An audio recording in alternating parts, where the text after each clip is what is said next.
चौधरी चरण सिंह हरियाणा कृषि विश्वविद्यालय के कुलपति माननीय प्रोफेसर राजकुमार मित्तल, हमारे कुल सचिव, कार्यक्रम की आरंभ में हम मां सरस्वती का कार्यक्रम की सफलता के लिए तो मैं हमारे मंचासी सभी विशिष्ट नागरिकों रिक्वेस्ट करती हूँ कि वो मां सरस्वती के सामने दीप प्रज्वलन कर इस कार्यक्रम की शुरुआत। सामने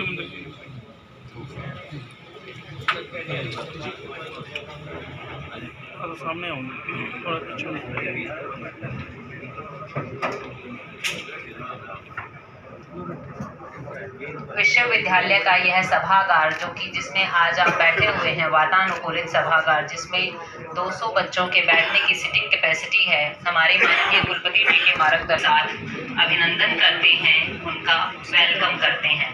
और चौधरी बंसीलाल विश्वविद्यालय के हमारे माननीय कुलपति महोदय प्रोफेसर राजकुमार मित्तल जी से कि वो आज के मुख्य अतिथि श्री पवन जी,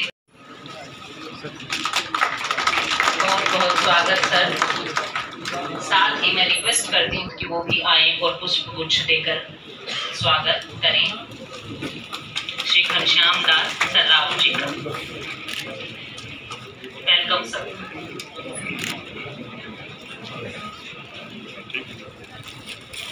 करें, मैं साथ में रिक्वेस्ट करती हूँ श्री अनुज नरवाल जी से कि वो भी आए और पुष्पगुच्छ श्री गोपी चौधरी जी को दें जी का।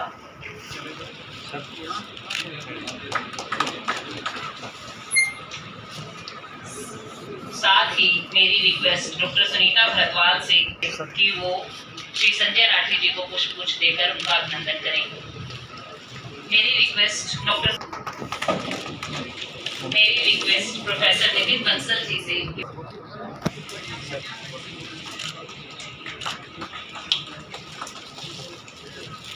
धन्यवाद। आप शायद हम उसको ये सोचे कि वो कृषि के लिए बहुत अच्छी है, उसकी प्रोडक्टिविटी में बहुत फायदा करती है और बहुत चीजें हमने अपने लिए एडजस्ट चीजें बना ली हैं।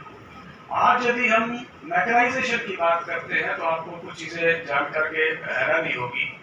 एक गांव में लगभग 53 के करीब जो है हमारे जो जीटी बेल्ट जो जहां अच्छी खेती है, 53 के करीब गांव में एक में ट्रैक्टर है। हमारे गांव का एक का रकबा जो है औसतन जो है वो 1390 एकड़ है। आपको इतने ट्रैक्टर चाहिए क्या? यदि आप ट्यूबवेल की बात करते हैं तो लगभग जी को एक प्रशस्ति पत्र देकर सम्मानित करें। साथ ही मैं उन्हें रिक्वेस्ट करूंगी कि वो मां और यूनिवर्सिटी की तरफ से एक छोटा सा मोमेंटो भी उन्हें भेंट करें। बहुत बहुत धन्यवाद।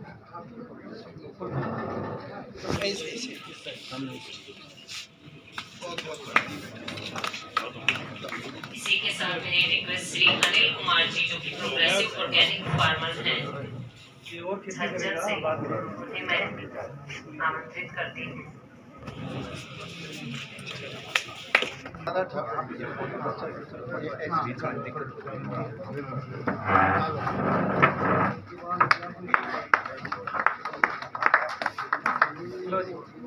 इसी कड़ी को आगे बढ़ाते हुए श्री राव सिंह जी जो कि लाड़ गांव से जर्नलिस्ट और चौधरी बंसीलाल विश्वविद्यालय ने मिलकर किया, जिसका विषय है कृषि एवं भारतीय अर्थव्यवस्था।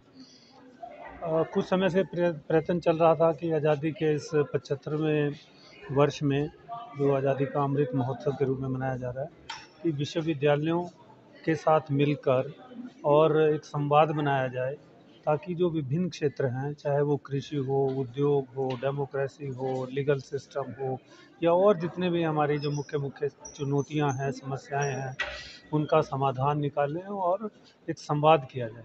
इसी दृष्टि से चौधरी बंसीलाल विश्वविद्यालय ने कृषि विषय को चुना, क्योंकि कृषि आज हम सबके लिए एक सबसे अत्यंत महत्वपूर्ण सेक्टर है। इसमें सबसे ज़्यादा 50% लोग अभी भी कृषि में लगे हुए हैं। और जितनी भी भारत की जो आज समस्याएं हम देखते हैं, चाहे वो युवाओं में बेरोजगारी का मामला हो, चाहे वो गरीबी का मामला हो, चाहे वो सामाजिक असंतुलन का मामला हो, या पर्यावरण के ह्रास का मामला हो, इन सब जो समस्याएं हैं इनका समाधान कहीं ना कहीं कृषि में निकलता है। तो यदि कृषि का विकास होगा तो ये सारी की सारी समस्याएं अपने आप ही सुलझ जाएंगी, ये हमें ऐसा लगता है। तो जिस प्रकार से अर्थव्यवस्था की बात करते हैं तो अर्थव्यवस्था में कृषि का जो महत्व है उसको लेकर के क्या कहेंगे? क्या कई प्रो पैटर्न बदलने की आवश्यकता नहीं, क्या कहेंगे इस प्रकार देखिए, की कृषि आज भी हमारे लिए आवश्यक है। कृषि का मतलब है भारत का विकास, कृषि का मतलब है लोगों का विकास, कृषि का मतलब है इन सारी समस्याओं का सुलझाना, जो मैंने आप सबके सामने अभी रखी। आज जो समस्या है वो ये है कि कृषि में विविधीकरण किया जाए, मात्र एक या दो फसल ना उगाए, ज़्यादा फसलें उगाई जाएँ। कृषि में आज ज़रूरत है नेचुरल फार्मिंग, ऑर्गेनिक फार्मिंग, और जो केमिकल का ज़्यादा प्रयोग होता था इससे बचा जाए, ताकि जो पर्यावरण को हानि हो रही है, जो फूड चेन में आज एक विषैलापन आ चुका है, अनेक बीमारियां जो आ चुकी हैं, इन सब का समाधान हम कर पाएँ और पर्यावरण की सुरक्षा कर सकें। आज जो ज़रूरत है वो है किस तरीके से कृषि क्षेत्र में इंफ्रास्ट्रक्चर को मजबूत कर, चाहे वो क्रेडिट का मामला हो, चाहे कोल्ड स्टोरेज का मामला हो, चाहे टेक्नोलॉजी का मामला हो, चाहे कोई और मामला हो, उन सबको सुदृढ़ कर वहाँ पर निवेश को बढ़ाने की ज़रूरत है। और वैल्यू एडिशन, यानी आम है तो आम का अचार, मुरब्बा और इसी तरीके से। यहाँ जी हमारे को प्राकृतिक खेती के बारे में जानकारी मिली, और ये प्राकृतिक खेती आज किसान की भी ज़रूरत है, देश की भी ज़रूरत है। और प्राकृतिक खेती से उत्पादित जो भी अन्न खाएगा वो आदमी भी स्वस्थ रहेगा, और इससे हर जीव जंतु, हमारे पूरे देश की अर्थव्यवस्था भी इसी से सुधार में आएगी। यहाँ पे प्राकृतिक खेती के बारे में सही से जानकारी दी गई, और इसको बढ़ावा देने के लिए ये कार्यक्रम था, जहाँ प्राकृतिक खेती करने वाले किसानों को सम्मानित भी किया गया। सर क्या नाम है और आप कहाँ से? मैं फूल कुमार नाम है मेरा, गांव मातो बैणी, डिस्ट्रिक्ट रोहतक से का रहने वाला हूँ। तो सर किस तरह कार्य के लिए आप सम्मानित किया गया? मैंने प्राकृतिक खेती में जंगल मॉडल लगाया है, जिसमें 5-70 के पेड़ लगाए जाते हैं, जिससे वातावरण तो शुद्ध होता ही होता है, और पशु पक्षी, हमारी मिट्टी के जीव जंतु, और हम कई तरह के फल, मतलब जैव विविधता पे खेती करते हैं। और प्राकृतिक खेती काफ़ी दिन से हम कर रहे हैं। धन्यवाद। है हम फूड सिक्योरिटी, न्यूट्रिशन सिक्योरिटी की बात करते हैं और दूसरे देशों को निर्यात करते हैं, तब एक दूसरा प्रधानमंत्री उसी पाकिस्तान के अंदर जाकर के और 2016 के अंदर सर्जिकल स्ट्राइक करता है। उसे इस बात की चिंता नहीं होती है कि अगर इकोनॉमिक सैंक्शंस लगे तो मैं मेरे देश को क्या खिलाऊंगा। उसको जो है दूसरे देशों को चिंता होती है कि भारत के ऊपर अगर हमने सैंक्शंस लगाए तो इसका जो निर्यात होने वाला है, इसकी जो विदेश नीति है वो हमें प्रभावित करेगी, और जो है कि भारत के ऊपर तो कोई फर्क नहीं पड़ेगा लेकिन पूरे विश्व के ऊपर फर्क पड़ेगा। ये शक्ति है इस किसान की, ये शक्ति है इस कृषि व्यवस्था की, कि जिसने की जो है एक प्रधानमंत्री को शक्ति दी कि जाइए और आप एयर स्ट्राइक कर सकते हैं, हमारे पास में खिलाने के लिए बहुत कुछ है। सिंह चौहान, गांव वटेरना, जिला सोनीपत, हरियाणा से किसान हूँ, और 2019 में मुझे पद्मश्री अवार्ड से सम्मानित किया गया है। आज खेती को घाटे का सौदा माना जा रहा है, उसके बावजूद आप? मैं एक छोटा सा किसान हूँ, और जैसे कि सब किसान होते, मैं भी एक गरीब किसान था, और 15 वर्ष की आयु में मैंने खेती शुरू की, और मैंने काम किया कि किसान ज़्यादा आमदनी कैसे ले सकता है, जो किसान पर कर्ज है वो कैसे उतारा जा सकता है। किसान की आमदनी बढ़ाने के लिए मैंने कार्य किया। 1980 में बासमती धान की खेती शुरू की, अच्छा आमदनी हुई, परंतु 1985 में बीमारी आने लगी, खर्चा ज़्यादा बढ़ने लगा, खेती करना लाभदायक कम हो गया। उसके बाद में जैविक खेती शुरुआत की, बायोगैस प्लांट लगाया, बहुत से अन्य काम किए, परंतु ज़्यादा कामयाबी नहीं मिली। 1998 में बेबी कॉर्न की खेती का पता चला और बेबी कॉर्न की खेती शुरू की।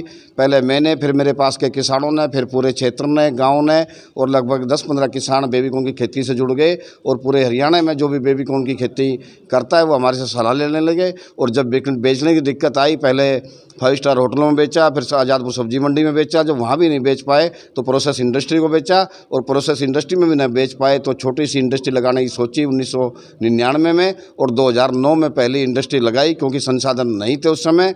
और उसके बाद 2012 में दूसरी, 2015 में तीसरी, 2019 में चौथी और 4-5 इंडस्ट्री अब हम लगा चुके हैं, जिसमें हम baby corn, sweet corn, mushroom और टमाटर की प्रोसेसिंग करते हैं। हमारे यहाँ लगभग 500 महिलाएं और पुरुष काम करते हैं डायरेक्ट, और 10,000 किसानों की आमदनी बढ़ाई है जो बेबी कॉर्न की खेती करते हैं। और साथ में बहुत से लोगों को रोज़गार मिला, जिसमें अकाउंटेंट है, ट्रांसपोर्टर है और सभी है। अलग से खेती करना चाहते हैं। देश की अंदरूनी बीमारियों की दशा सुधारने वाला समय है और इस समय में हम आगे बढ़ें, लाभ भी बहुत होने वाला है किसानों को।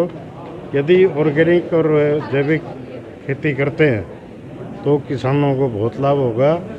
एक माइक्रो इरिगेशन, ये एक मूल मंत्र है सरकार का, इसको लेकर हमें चलना चाहिए, जिससे हमारा जो देश का सिस्टम है, जो आज के दिन बीमारियां बढ़ी है किसी चीज़, विशेष रूप से मैं नाम भी ले देता हूँ, कैंसर की जो बीमारियां बढ़ी हैं उनका मुख्य कारण पेस्टिसाइड्स है। तो हमारा सभी किसानों से निवेदन है कि आप खेती करें तो रासायनिक खाद का प्रयोग ना करें, जैविक और अपने ऑर्गेनिक खेती का। एक सवाल उठता है कि रासायनिक खाद जो है वो किसान नहीं बना सकता। सरकार इस बेस पे कदम उठाए, मत हो गया हूँ, लेकिन जल्दी हम इन सभी संसाधनों का जो भी सरकार के माध्यम से हो सकता है, इसमें समुचित व्यवस्था करके हर एक किसान को भी देने का हम काम करें। धन्यवाद। इससे जो हमें जो है देश में एक तो रियल डाटा जो है वो हमें जानकारी मिली कि क्या कुछ किसान जो है किस हालत में है। अब दूसरा हमें पुरस्कार किया, उससे हमारा मनोबल बढ़ा और ये महसूस हुआ कि हम जिस काम के लिए वर्षों से लगे हुए थे, ऑर्गेनिक फार्मिंग में जोर दिए हुए, वो जो है हमें उसका फल मिल रहा है। तो जो है ना बहुत गौरवान्वित महसूस कर रहे हैं। परंपरागत खेती को छोड़ के विविधतापूर्ण वाली खेती की बात हुई, इस पर क्या विचार है आपका? बहुत बढ़िया जी, हम पहले से ही काम कर रहे हैं उसके ऊपर है और इसीलिए हमें सम्मानित किया गया। बहुत अच्छा लगा जी। और मेरा उमराव सिंह नाम है जी और प्रोग्रेसिव फार्मर विलेज लाड से हूँ। धन्यवाद।